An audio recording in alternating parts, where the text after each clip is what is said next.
Salam sejahtera, tuan-tuan, puan-puan yang dihormati dan dikasihi sekalian. Saya tak akan beri laluan kepada Anwar, kata Khilir. Saya tidak akan beri laluan sekiranya Tan Sri Anwar Musa mahu bertanding di atas tiket Perikatan Nasional di Parlimen Ketere. Sekiranya saya berbuat demikian, saya sudah munafik dengan diri sendiri, kata bakal calon PN di Parlimen Ketere, Major General B. Datuk Hir Mohamad Noor.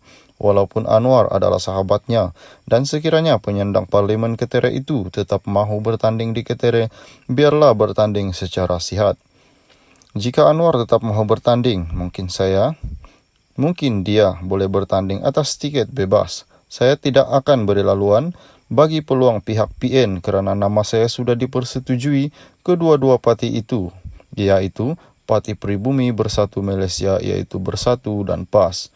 Sekiranya saya memberi peluang, ia adalah seperbuatan munafik selain menjejaskan imej kepada diri saya sendiri, katanya ketika dihubungi. Terdahulu, Anwar yang dikatakan tidak dicalonkan di Parlimen Ketere memberi bayangan akan tetap bertanding di parlimen berkenaan namun atas tiket parti lain. Mengulas lanjut, Khilir berkata, beliau dimaklumkan akan dicalonkan di Parlimen Ketere sejak seminggu lalu apabila dihubungi oleh Datuk Dr. Razzie Jidin. Saya akui memang terkejut dapat tawaran berkenaan memandangkan saya bukan orang politik sedangkan ramai orang berebut untuk menjadi calon. Datuk Razzie memaklumkan pimpinan PN mahu saya menjadi calon PN di Parlimen Ketere dan saya sahut cabaran itu. Sejak seminggu lalu, saya sudah turun padang bertemu penduduk. Walaupun saya seperti bidang terjun oleh PN, di Parlimen Ketere saya yakin mampu menarik undi warga Ketere, terutama warga Angkatan Tentera Malaysia ATM, memandangkan pengalaman saya sebelum ini berkhidmat sebagai Ketua Perisikan Tentera Darat. Selain itu, saya memang anak jati Ketere dan saya mempunyai ramai saudara mara, katanya. Salam sejahtera, tuan-tuan, puan-puan yang dihormati dan dikasihi sekalian. Saya tak akan merayu, minta atau melobi jadi calon. Penyandang Parlimen Ketere Tan Sri Anwar Musa menegaskan beliau tidak akan meminta, merayu maupun melobi sekiranya nama beliau tidak dicalonkan di Parlimen berkenaan untuk PRU15. Anwar berkata beliau berpegang dengan prinsip sejak dahulu, iaitu seorang calon tidak boleh minta-meminta. Kalau parti pilih, saya akan tugas dan tanggungjawab saya akan terima. Namun, saya tidak minta. Usahlah kita membuat spekulasi kerana proses masih berjalan. Kita serah kepada parti untuk menentukannya dan siapa yang akan menerima watika semalam ini, katanya pada sidang media hari ini. Kenyataan beliau mungkin mengulas mengenai sebaran di media sosial 10 nama dikaitkan dengan Perdana Menteri Datuk Seri Ismail Sabri Yaakob yang dikatakan tidak dicalonkan semula bertanding PRU15.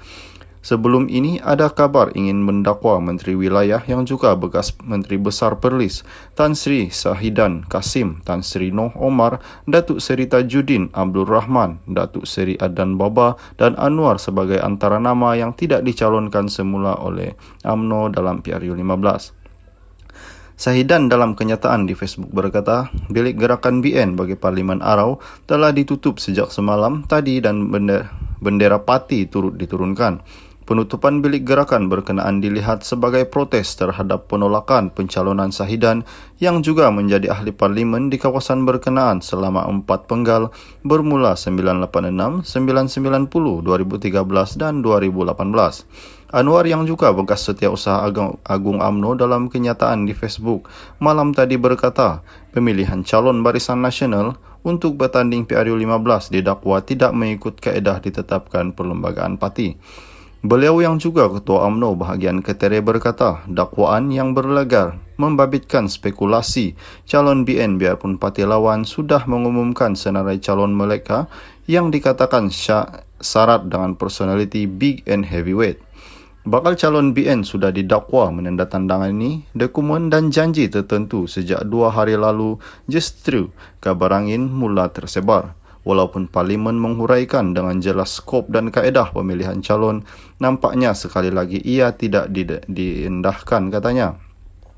Penyandang pengurusi Parlimen Ketere itu mendakwa biarpun top 5 diberi kuasa berunding bagi pihak Majlis Kerja Tertinggi, senarai calon ditapis lagi oleh pihak tinggi.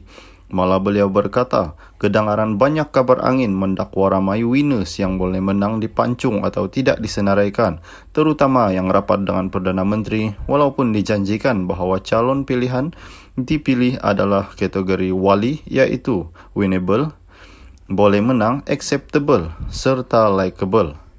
Tetapi itu rumus. Apapun, kita berilah ruang secukupnya kepada pucuk kepimpinan untuk berunding dan memilih. Menjadi calon tidak boleh meminta-minta, tak perlulah melobi-lobi. Ia satu amanah tanggungjawab untuk memenangkan cukup kerusi bagi parti, jika tidak berkubur 2 kali. Kurangkan spekulasi, tunggu saja pengumuman rasmi sehari 2 sahaja lagi, tulisnya.